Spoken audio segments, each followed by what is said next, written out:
One thing you might have noticed is that in a single line of Python, whitespace doesn't really affect how your code works. For example, this will give exactly the same output as this.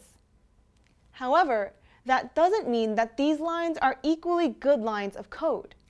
Learning how to write clear and readable code is critical for others in your company and future you to understand. Here are some best practices for code style in Python.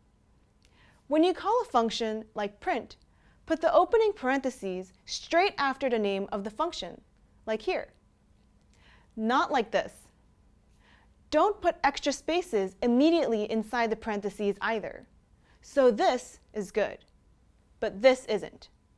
If you are mixing operators with different priorities, like multiplication and subtraction, then you might like to add a space around the lower priority, in this case subtraction, to make the code easier to read. See how this is slightly harder to comprehend for operation order? Don't write extremely long lines of code. They're hard to understand. People commonly limit themselves to lines that are 79 or 99 characters long.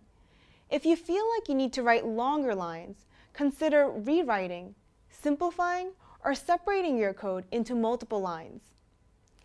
These conventions come from the Python Developer's Guide, which has a style guide called PEP8, which is linked below. There's a lot in there. Don't worry, you don't need to digest it all now. Why are these conventions important? Although how you format the code doesn't affect how it runs, following standard style guidelines makes code easier to read and consistent among different developers on a team. So it's a good idea to follow the guidelines even with one-line expressions. It will be useful to refer back to PEP8 once in a while to get your Python style right. Later, we'll also learn about tools that can check your code for you and provide suggestions based on PEP8 guidelines.